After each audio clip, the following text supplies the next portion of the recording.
School চালাতে একজন প্রধান শিক্ষকের কঠোর সংগ্রামের গল্প প্রধানমন্ত্রীর নজরে আসায় বান্দরবানের থানচির একটি নিম্ন মাধ্যমিক বিদ্যালয় জাতীয়করণ করা হয়েছে। সরকারের এই সিদ্ধান্তে এখন আনন্দ উচ্ছ্বাস করছে দুর্গম তিন্দু এলাকার মানুষ। তারা বলছেন, শুভ উদ্যোগের জন্য কোনো সংগ্রাম করলে তা বৃথা যায় না। সংবাদদাতা অনুপম মারমার তথ্য এবং ছবিতে প্রতিবেদন।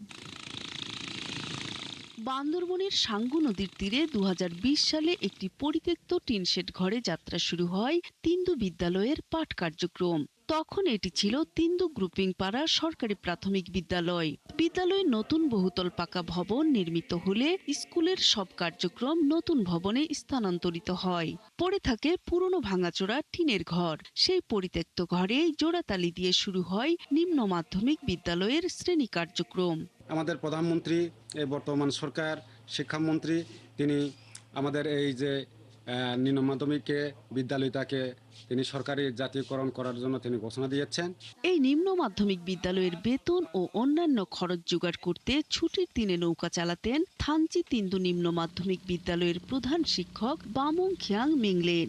হোস্টেল কেন্দ্রিক ছাড়া এই স্কুল এবং এখানকার ছাত্রছাত্রী বাড়ানো অসম্ভব, এবং একাডেমিক ভবন সহ সরকার যদি আমাদেরকে পূর্ণাঙ্গভাবে যদি দেয়, তাহলে এই এলাকায় ঝরে পড়া মাধ্যমিক নিম্ন মাধ্যমিক সব ঝরে পড়াগুলো রোধ হবে বলে আমি আশাবাদ ব্যক্ত করি। তার এই সংগ্রামের গল্পটি পৌঁছে যায় প্রধানমন্ত্রীর কাছে। এরপর বিদ্যালয়টি জাতীয়করণ করার সিদ্ধান্ত নেওয়া হয়। 28 জুন জাতীয় সংসদের বাজেট অধিবেশনে শিক্ষামন্ত্রী এর আনুষ্ঠানিক ঘোষণা দেন।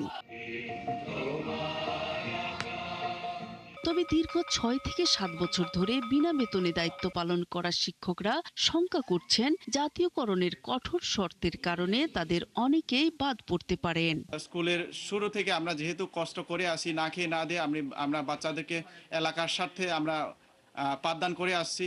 সরকার যদি কিছু বিশেষ বিবেচনায় আমাদের শিক্ষকতা যোগ্যতা এবং আমাদের বিভিন্ন সনদ যদি শিথিল করে দেয়, তাহলে আমরা স্কুলের পাশাপাশি এলাকার পাশাপাশি আমরাও এখানে টিকে থাকবো এবং এই স্কুলটাকে আমরা সামনের দিকে এগিয়ে নিয়ে যেতে পারবো। বিনা বেতনে আমরা পাঠদান করছি দীর্ঘদিন ধরে, আনুমানিক 6 বছর রানিং হচ্ছে। এটা আমাদের মূল লক্ষ্য এবং আমাদের উদ্দেশ্য হচ্ছে এই এলাকাকে কিভাবে শিক্ষা বান্ধব করা যায়। জাতীয়করণের ক্ষেত্রে শুধু অবকাঠামো নয়, দীর্ঘদিন ধরে ত্যাগ স্বীকার করে শিক্ষা কার্যক্রম চালিয়ে যাওয়া শিক্ষকদের বাস্তবতাও বিবেচনায় নেয়ার দাবি তুলেছেন এলাকার লোকজন। নূর তাজমিন নীর, ৭১।